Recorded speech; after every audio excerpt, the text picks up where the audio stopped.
ಇವತ್ತು ಎರಡನೇ ಆಷಾಢ ಶುಕ್ರವಾರ. ಹೀಗಾಗಿ ಚಾಮುಂಡಿ ಬೆಟ್ಟದಲ್ಲಿ ವಿಶೇಷ ಪೂಜೆ ಪುನಸ್ಕಾರಗಳೆಲ್ಲವೂ ಕೂಡ ನಡೆಯಿತು. ಮೈಸೂರಿನ ಚಾಮುಂಡಿ ದರ್ಶನಕ್ಕೆ ಭಕ್ತ ಸಾಗರವೇ ಹರಿದು ಬಂತು.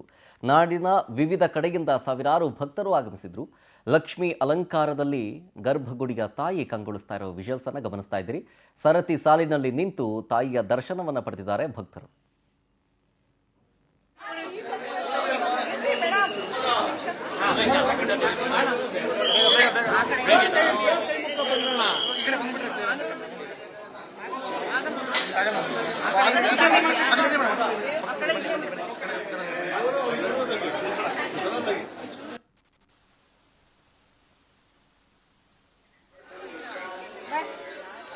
ಇನ್ನು ಅಲ್ಲಿನ ಪೂಜೆ ಪುನಸ್ಕಾರ ಅಲಂಕಾರದ ಕುರಿತು ನನ್ನ ಸಹೋದ್ಯೋಗಿ ಸಿಂಧೂರ ಗಂಗಾಧರ್ ಒಂದು ಪ್ರತ್ಯಕ್ಷ ವರದಿಯನ್ನು ಕೊಟ್ಟಿದ್ದಾರೆ. ಬನ್ನಿ ತೋರಿಸ್ತೀನಿ. ಸಾಂಸ್ಕೃತಿಕ ನಗರಿ ಮೈಸೂರಿನಲ್ಲಿ ಎರಡನೇ ಆಷಾಢ ಶುಕ್ರವಾರದ ಸಂಭ್ರಮ ಮನೆ ಮಾಡಿದೆ. ಚಾಮುಂಡೇಶ್ವರಿ ಬೆಟ್ಟದಲ್ಲಿ ನಿಜವಾಗ್ಲೂ ಈ ದೃಶ್ಯಗಳನ್ನ ನೋಡೋದಕ್ಕೆ ಎರಡು ಕಣ್ಣುಗಳು ಕೂಡ ಸಾಲ್ತಾ ಇಲ್ಲ. ಯಾಕೆಂದ್ರೆ ಇಡೀ ದೇವಾಲಯವನ್ನ ವಿಧ ವಿಧವಾದ ಹೂಗಳಿಂದ ಹಣ್ಣುಗಳಿಂದ ಅಲಂಕಾರ ಮಾಡಲಾಗಿದೆ. ನಾನು ನಿಮಗೆ ತೋರಿಸ್ತಾ ಹೋಗ್ತೀನಿ. ದೇವಸ್ಥಾನದ ಆವರಣವನ್ನ ಪ್ರಾಂಗಣವನ್ನ ಯಾವ ರೀತಿ ಅಲಂಕಾರ ಮಾಡಿದ್ದಾರೆ ಅನ್ನೋ ದೃಶ್ಯವನ್ನ ನೀವು ನೋಡಬಹುದು. ಮಾವಿನ ಹಣ್ಣು ಹಾಗೆ ಜೋಳವನ್ನ ಬಳಸಿ ಈ ಬಾರಿ ಅಲಂಕಾರವನ್ನ ಮಾಡಲಾಗಿದೆ. ಬೆಳಗ್ಗಿನಿಂದಲೂ ಕೂಡ ಸಾವಿರಾರು ಸಂಖ್ಯೆಯಲ್ಲಿ ಭಕ್ತರು ಆಗಮಿಸ್ತಾ ಇದ್ದು ದೇವಿಯ ದರ್ಶನವನ್ನ ಪಡ್ಕೊಳ್ತಾ ಇದ್ದಾರೆ. ಸರತಿ ಸಾಲಿನಲ್ಲಿ ನಿಂತು ದೇವಿಯ ದರ್ಶನವನ್ನ ಪಡ್ಕೊಳ್ತಾ ಇರುವಂತಹ ದೃಶ್ಯವನ್ನ ನೀವು ನೋಡ್ತಾ ಹೋಗ್ಬೋದು.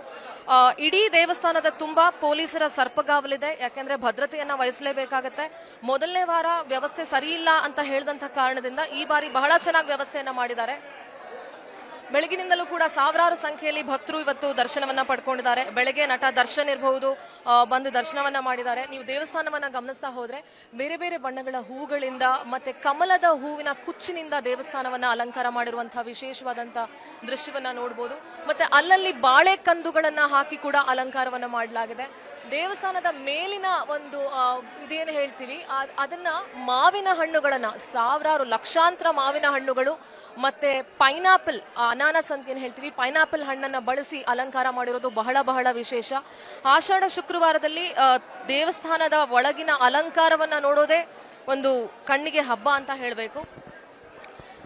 ಜೊತೆಗೆ ಆಷಾಢ ಶುಕ್ರವಾರದ ಅಷ್ಟು 4 ವಾರಗಳು ಕೂಡ ತಾಯಿಗೆ ಲಕ್ಷ್ಮಿ ಅಲಂಕಾರವನ್ನ ಮಾಡಿರ್ತಾರೆ. ಸೊ ಆ ಲಕ್ಷ್ಮಿ ಅಲಂಕಾರದಲ್ಲಿ ತಾಯಿ ಕೊಂಗೊಳಿಸ್ತಾ ಇದ್ದಾಳೆ ನಾಡದೇವತೆ. ಸೊ ನೀವು ಒಂದು ಗಮನಿಸ್ತಾ ಇದ್ದೀರಿ, ಪೊಲೀಸ್ ಸರ್ಪಗಾವಲಿಂದ ಇಡೀ ಬಂದೋಬಸ್ತನ ವ್ಯವಸ್ಥೆ ಮಾಡಿದ್ರೆ ಈಗ ನೀವ್ ಏನ್ ನೋಡ್ತಾ ಇದ್ದೀರಿ ತಾಯಿಯ ಉತ್ಸವ ಮೂರ್ತಿಯ ದೃಶ್ಯಗಳನ್ನ ನೋಡಬಹುದು. ಇಲ್ಲೂ ಕೂಡ ಕಂಬಗಳಿಗೂ ಮಾವಿನ ಹಣ್ಣಿನ ಒಂದು ಅಲಂಕಾರವನ್ನ ಮಾಡಿದ್ದಾರೆ. ಮತ್ತೆ ಪಿಂಕ್ ರೋಸ್ ಮತ್ತೆ ಪರ್ಪಲ್ ಫ್ಲವರ್ ನ ಯೂಸ್ ಮಾಡಿ ಅಲಂಕಾರ ಮಾಡಿರುವಂತಹ ವಿಶೇಷವಾದಂತಹ ದೃಶ್ಯ ನೀವು ನೋಡಬಹುದು. ದೇವರನ್ನ ತೋರಿಸ್ತಾ ಹೋಗ್ತೀನಿ. ಆ ದೇವರು ಇರುವಂತಹ ಆ ಮಂಟಪಕ್ಕೂ ಕೂಡ ಮಾವಿನ ಹಣ್ಣಿನ ಅಲಂಕಾರವನ್ನ ಮಾಡಿರೋ ದೃಶ್ಯಗಳನ್ನ ನೀವು ಗಮನಿಸ್ತಾ ಇದ್ದೀರಿ. ಲಕ್ಷ್ಮಿ ಅಲಂಕಾರದಲ್ಲಿ ನಾಡ ಅಧಿದೇವತೆ ಚಾಮುಂಡೇಶ್ವರಿ ತಾಯಿ ಕಂಗೊಳಿಸ್ತಾ ಇರುವಂತಹ ದೃಶ್ಯವನ್ನ ನೋಡ್ತಾ ಇದ್ದೀರಿ. ಪೀಚ್ ಆರೆಂಜ್ ಅಥವಾ ಪೀಚ್ ಮತ್ತು ಪರ್ಪಲ್ ಬಣ್ಣದ ಸೀರೆಯಿಂದ ತಾಯಿಯನ್ನು ಅಲಂಕರಿಸಲಾಗಿದೆ. ಜೊತೆಗೆ ಬಹಳ ವಿಶೇಷ ಸುಗಂಧರಾಜ, ಗುಲಾಬಿ, ಶಾಮಂತಿಗೆ, ಬಿಳಿ ಗುಲಾಬಿ ಈ ರೀತಿಯಾದಂತಹ ಬೇರೆ ಬೇರೆ ಬಣ್ಣಗಳ ಹೂವನ್ನ ಬಳಸಿ ದೇವಿಯ ಒಂದು ಮಂಟಪವನ್ನ ಅಲಂಕಾರ ಮಾಡಿರುವ ದೃಶ್ಯವನ್ನ ಗಮನಿಸ್ತಾ ಇದ್ದೀರಿ. ಪ್ರತಿ ವಾರವೂ ಕೂಡ ಇಲ್ಲಿ ಲಕ್ಷ್ಮಿ ಅಲಂಕಾರದಿಂದ ತಾಯಿ ಕಂಗೊಳಿಸ್ತಾ ಹೋಗ್ತಾಳೆ. ಆಷಾಢ ಶುಕ್ರವಾರದಂದು ಬಹಳಷ್ಟು ಜನ ಕೇವಲ ಮೈಸೂರು ಭಾಗ ಮಾತ್ರ ಅಲ್ಲ, ರಾಜ್ಯದ ಬೇರೆ ಬೇರೆ ಜಿಲ್ಲೆ ಇರಬಹುದು, ಬೇರೆ ಬೇರೆ ರಾಜ್ಯಗಳಿಂದಲೂ ಕೂಡ ತಾಯಿಯನ್ನ ಬಂದು ದರ್ಶನ ಮಾಡ್ಕೊಂಡು ಹೋಗ್ತಾರೆ. ಯಾಕಂದ್ರೆ ಆಷಾಢ ಮಾಸದಲ್ಲಿ ಶಕ್ತಿ ದೇವತೆಯನ್ನ ಆರಾಧನೆ ಮಾಡಿದ್ರೆ ಎಲ್ಲ ಆಸೆಗಳು ಅಥವಾ ನಾವ್ ಏನೇನು ಕೋರಿಕೆಗಳಿರುತ್ತೆ ಎಲ್ಲವೂ ಕೂಡ ಈಡೇರುತ್ತೆ ಅನ್ನುವಂಥ ಒಂದು ನಂಬಿಕೆ ಇರೋದ್ರಿಂದ, ಅದರಲ್ಲೂ ಬಹಳ ಮುಖ್ಯವಾಗಿ ಮೈಸೂರಿನ ಚಾಮುಂಡೇಶ್ವರಿಯನ್ನ ಆರಾಧಿಸೋದು ಬಹಳ ಬಹಳ ಮುಖ್ಯ. ವರ್ಷದಿಂದ ವರ್ಷಕ್ಕೆ ಭಕ್ತಾದಿಗಳ ಸಂಖ್ಯೆಯಲ್ಲೂ ಕೂಡ ಜಾಸ್ತಿ ಆಗ್ತಾನೆ ಇದೆ. ಭಕ್ತರು ಬೇರೆ ಬೇರೆ ರಾಜ್ಯಗಳಿಂದ ಬೇರೆ ಬೇರೆ ಊರುಗಳಿಂದ ಬಂದು ತಾಯಿಯ ದರ್ಶನವನ್ನ ಪಡ್ಕೊಳ್ತಾ ಹೋಗ್ತಾ ಇದ್ದಾರೆ.